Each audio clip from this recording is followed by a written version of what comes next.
अस्सलाम gas gas हम ऐसी एक टीम ही नहीं रखते जो हमें अटैक ना दिलाए पाकिस्तानियों को। यार क्या कमाल का मैच हुआ है, अमेजिंग, आउटस्टैंडिंग। मतलब एक वक्त में ना दिल की धड़कनें 150 प्लस, कभी 250 प्लस, कभी 500 से ऊपर। मतलब यार ये क्या हुआ है, इस कदर इतना अमेजिंग मैच हुआ है। मतलब देखने का मज़ा आया। ये तो शुक्र है अल्लाह का कि हम जीत गए हैं।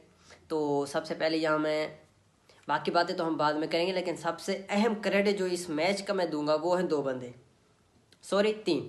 सलमान अली आगा, तो हुसैन तलत, उसके साथ जो डेथ ओवर करवाए नसीम शाह ने सेकंड लास्ट, वो कमाल का स्पेल उसने डाला है। अगर हो सकता है उसमें हमें लग जाते कोई 10 से 15 रन, हमारा चैप्टर क्लोज था।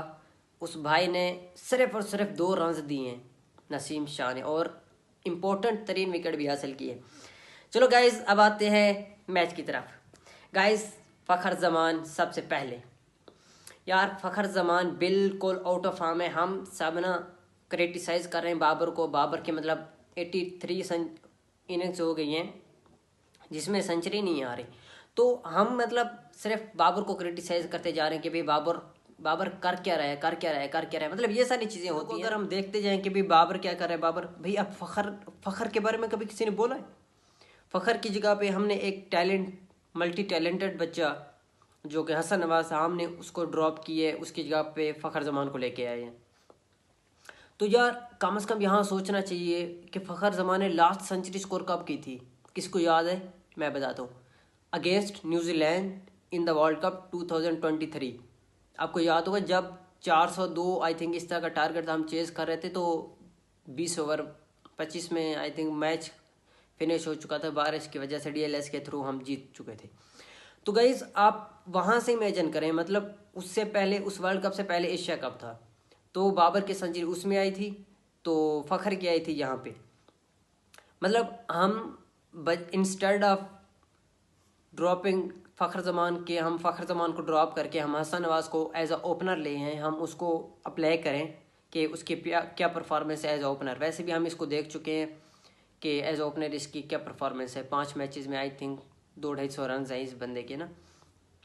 तो आप वहाँ पे देख लें इस बंदे की मतलब क्या परफॉर्मेंस है एज अ ओपनर। यार एक बंदा है हसन नवाज, यार आप इमेजिन करें वो बंदा कुर्बानी दे रहा है टीम में, वो एज अ ओपनर खेल रहा है टीम में, एज अ ओपनर खेला था, आया भी एज अ ओपनर था। तो मतलब कभी उसको नंबर 4 पे धकेल रहे हैं, कभी नंबर 6 पे, कभी नंबर 7 पे। मतलब यार वो बंदा कहाँ पे स्टेबल रह सकता है? आप खुद इमेजिन करें कि एक बंदा है जो ओपनिंग करता है, फिर उसको कभी मतलब उसकी प्रॉपर पोजीशन पे अगर उसको मतलब 2 से 3 सीरीज भी दे देते ना, हो सकता है वो खुद को स्टेबल कर लेता। मतलब नंबर 4 पे, नंबर 5 पे, नंबर 6 पे, नंबर 7, मतलब जो भी आपने उसको देना था आप उसको दे देते कि भाई आपने इस पोजीशन पे बैटिंग करनी है, ठीक है, तो आप उसके लिए प्रिपेयर हो। यार उस बंदे को बताया नहीं जाता भाई आपको हम किस चीज़ के लिए प्रिपेयर कर रहे हैं। आप मतलब हम आपको कर तो रहे हैं प्रिपेयर, लाइक एज आपको मिडिल ऑर्डर कैरी कर रहे हैं, लोअर ऑर्डर के लिए, या फिर मतलब टॉप ऑर्डर के लिए। ये सारी चीज़ फ़खर जमान की आई थिंक मुझे एग्जैक्ट याद नहीं कि कितनी इनिंग्स हो चुकी हैं। अगर कोई मतलब आप लोग कमेंट में बता देना कि कितनी 2023 के वर्ल्ड कप के बाद फ़खर की कोई सेंचुरी नहीं आई। तो फिर साइम अयूब को लगी है यार बुरी नज़र। मैं सीरियस बता रहा हूँ, पिछले मैच में ना जो अफ्रीका से हम जीते हैं ना, तो इसमें इसकी जो कारकर्दगी थी वो मैं बताऊँ, उस टाइम 15 मैचेस में 3 50 तीन सेंचुरीज थी। तो पूरे सोशल मीडिया पे ना जब दिखाया गया स्कोर कार्ड के भी 15 मैचेस में 3 सेंचुरी है, 350 है, तो वहाँ पे मतलब, तो फिर पूरी न्यूज़ ही थी, तो जो कि मतलब एक शॉकिंग न्यूज़ थी कि भाई साइम अयूब की अच्छी परफॉर्मेंस है। तो उस हवाले से मैं बात कर रहा हूँ। तो उस हवाले से अगर मैं बात करूँ तो मतलब पूरे सोशल मीडिया पे धड़ा मच गया, उसको लगी नज़र, वो बंदा जल्दी आउट होके चला गया है आज। तो उसके बाद बाबर आजम, यार मुझे काफ़ी दुख हुआ है, सीरियस कह रहा हूँ। यार इस बंदे की जो कमज़ोरी है मुझे ये समझ नहीं आ रही, ये अपनी कमज़ोरी पे क्यों कंट्रोल नहीं कर रहा। लेग आर्म स्पिनर के अगेंस्ट ये आउट हो जाता है। हसरंगा आ जाए, फिर टीम साउथी आ जाए, आदिल रशीद आ जाए, कुलदीप यादव आ जाए, वरुण चक्रवर्ती आ जाए, आई थिंक वरुण नहीं है, जड्डू है, जडेजा। तो मतलब उसके अलावा इनके श्रीलंका के तो मतलब ये हसरंगा है लेफ्ट आर्म स्पिनर। तो उसके अलावा आप बांग्लादेश को उठा के देख ले, तो वेस्ट इंडीज़ के देख लें, अकील हुसैन आ गया। मतलब यार ये बंदा उनको विकेट दे के चला जाता है। जब भी लेफ्ट आर्म स्पिनर आता है तो बाबर की काम पे जो होती हैं टांगने शुरू हो जाती है, जिस तरह बिलावल ने कहा था। तो मतलब मैं सीरियस कह रहा हूँ, बाबर की बिल्कुल टांगें कांपना स्टार्ट हो जाती है कि भाई इसको मैं कैसे फेस करूंगा। यार अगर एक बंदे को ना इंटरनेशनल क्रिकेट खेलते हुए 9 साल हो गए हैं, आई थिंक 2016 में बाबर का डेब्यू है, 2025 एंड होने वाला है, तो मतलब आई ऑलमोस्ट 2026 इसको 6-10 साल हो जाएंगे। तो यार अगर एक बंदा खुद को 10 साल में स्टेबल नहीं कर पा रहा, अपनी जो उसकी गलती है उसको मतलब सही से नहीं सुधार पा रहा, उस पर काम नहीं कर, तो मेरे हिसाब से उसकी ये सबसे बड़ी फेलियर है।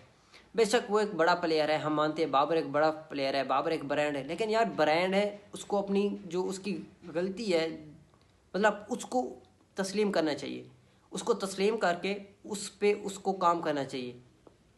अब पाकिस्तान में I think left arm spinner I think शायद मोहम्मद नवाज ही हो सकता है। तो यार इसके अगेंस्ट ज़्यादा से ज़्यादा प्रैक्टिस करे। इसके अलावा हमारे जो डोमेस्टिक में लड़के हैं उनके सामने जाके करे। मतलब यार ये अपनी स्ट्रेंथ को क्यों मजबूत नहीं कर रहा, मुझे ये समझ नहीं आ रही।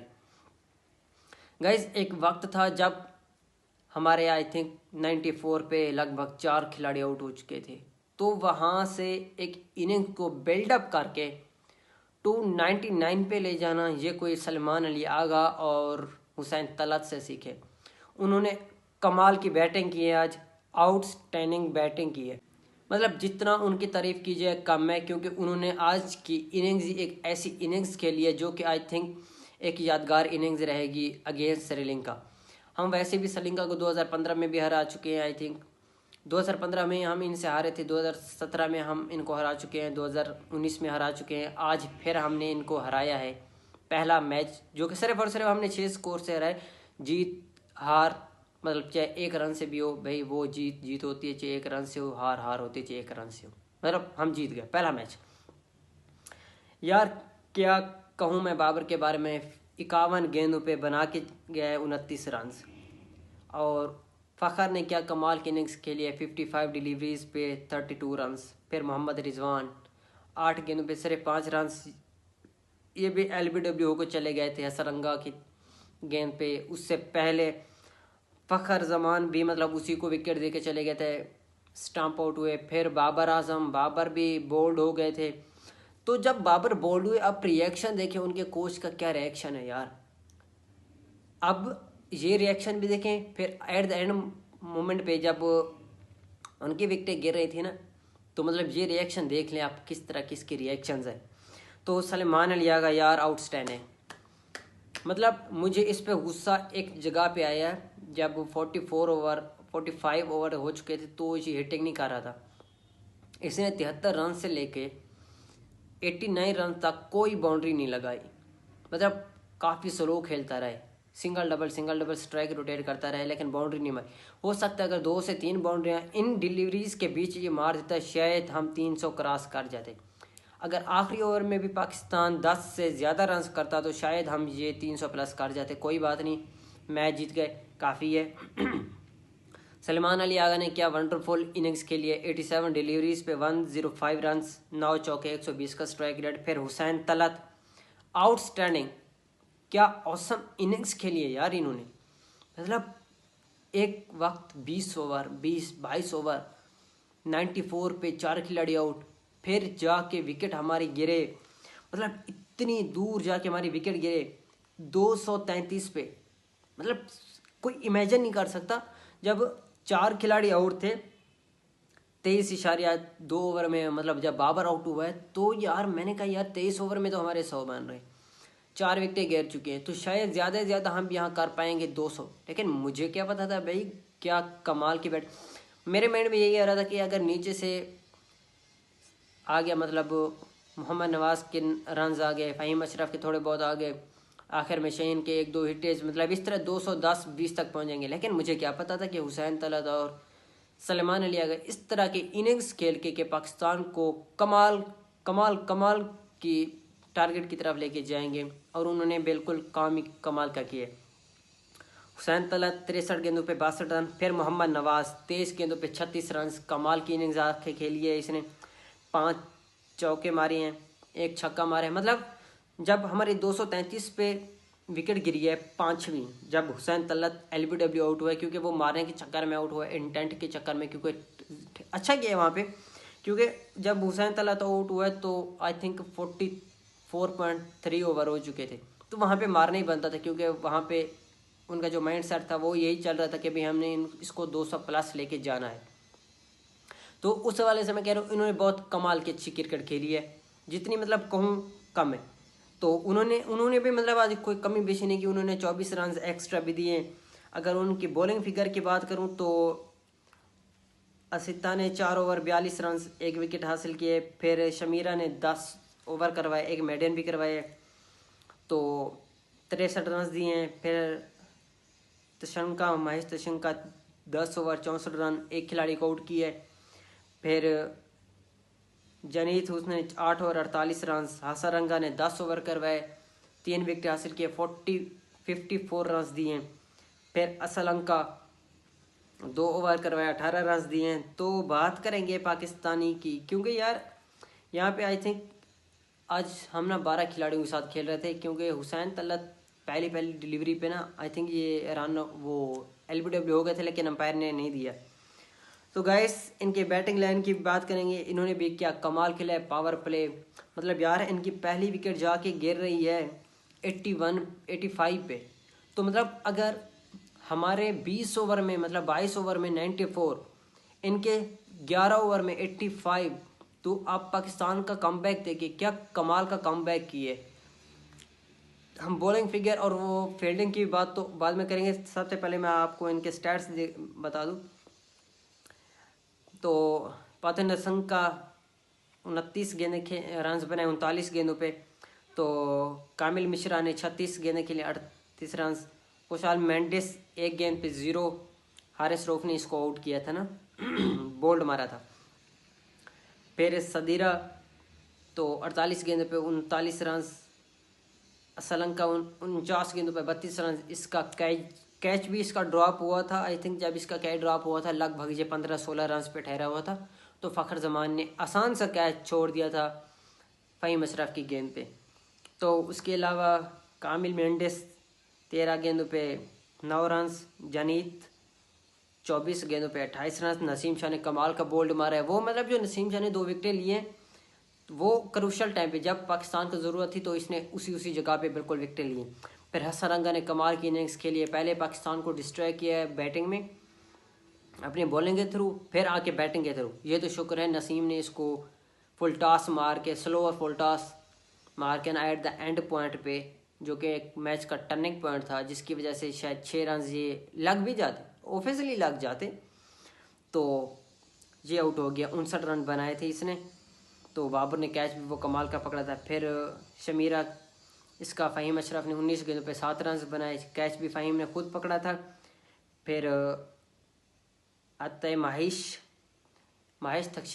तक्षिना, तो 18 गेंदों पे 21 रन। पाकिस्तानियों ने भी कमी नहीं की, 31 रन यार एक्स्ट्रा दिए हैं, 26 रन वाइड के। मतलब उन्होंने 24 दिए तो इन्होंने 31 दे दिए। भाई मैं कई बार कह चुका हूँ भाई, ये जो 11 छिछोरे उतरते हैं ग्राउंड में, ये हमारी नाक कटवा के रहेंगे। कोई बड़ी बात नहीं है, जब भी कटवाएंगे, जब भी बेइज्जती करवाएंगे, इन्होंने करवानी है। तो शहीन शाह अफरीदी 10 ओवर करवाए, 50 रन, कोई विकेट नहीं मिली बिल्कुल गाइस, 5 की इकॉनमी है। नसीम शाह 1 मेडन ओवर करवाए, 10 ओवर 55 रन, 2 विकेट लिए हैं, दोनों क्रूशल वक्त पे। एक 49वें ओवर में हसरंगा को आउट करके पाकिस्तान को जीत की एक यकीन दहानी दिलाई है। ये तो हुसैन तलत की मेहरबानी है कि आखिरी ओवर में शुक्र है कुछ ज़्यादा रन थे नहीं, वरना इसने अपनी कसर पूरी की थी 14 रन देके। हारिस रऊफ 10 ओवर 61 रन, तो 4 विकेटें, कमाल की विकेटें जब 85 पे पहले विकेट गए, 84 पे कोई आउट नहीं था, तो 90 पे 3 खिलाड़ी इनके आउट हो चुके थे। मतलब एक कमाल का comeback, back to back wicket, एक 85 फिर एक 85 फिर 90 पे। तो फ़हीम अशरफ ने भी 2 विकेट हासिल किए, 10 over 49 run. Nawaz 8 over 48, Sam Ayub ने एक ही ओवर करवाया, 12 रन उसको पड़ गए थे, तो मतलब वहाँ लेके आए थे इसको। वहाँ पे भी फ़हीम ने इसका एक कैच छोड़ा था। अगर कैच नाम भी छोड़ने की बजाय, मैं आपको एक बात बताता चलूँ, वहाँ पे जो, तो सबसे पहले मैं बाद में हुसैन तलत ने एक ओवर में 14, तो मैं अब बात करूँगा पाकिस्तानी टीम की, जो पाकिस्तान को नीड है, जो कि मतलब एक ज़रूरी चीज़ें ना पाकिस्तान की टीम के लिए। वो एक तो इन्होंने कमाल की फील्डिंग की है, मतलब ये जो 6 रन से हम जीते हैं, ये फ़हीम अशरफ ने जो सैम अयूब की गेंद पे मतलब बाउंड्री से गेंद को पकड़ के इधर फेंका है, तो वहाँ 5 रन उसने सेव किए, हम 6 से जीते हैं, तो वो तो हो गया। उसके अलावा फ़खर जमान ने क्या ड्रॉप किया यार, इस लेवल पे भी इस तरह का आसान क्या ड्रॉप करना मेरी समझ से बाहर है, स्पेशली फ़खर जमान क्या। तो उसके अलावा जो कमाल का कैच किया था बाबर आजम ने, जो कि सोशल मीडिया पे बहुत चर्चा हो रहा है, भाई बाबर ने कमाल का कैच पकड़ा। वाकई में यार आप देख सकते हैं कितना क्रूशल कैच था और मज़े का कैच था, और उस जगह पे विकेट की हमें ज़रूरत थी, बिल्कुल ज़रूरत थी, क्योंकि एक पार्टनरशिप जो लग रही थी वो आई थिंक 80+ हो चुकी थी। अगर वहाँ पे विकेट हमें ना मिलती तो शायद हम मैच हार जाते। तो इसके अलावा पाकिस्तान को जो बेहतर चाहिए, लेकिन यार मुझे एक बात जो समझ नहीं आ रही, जो पाकिस्तान का ये कम्बिनेशन है, एक स्पेशल बॉलर को ना लेके जाना, इस हवाले से हम प्रीव्यू में बात करेंगे। तो लाइक करें, सब्सक्राइब करें, शेयर करें, ताकि हमारी हर आने वाली वीडियो आपके पास पहुंचे। पाकिस्तान जिंदाबाद।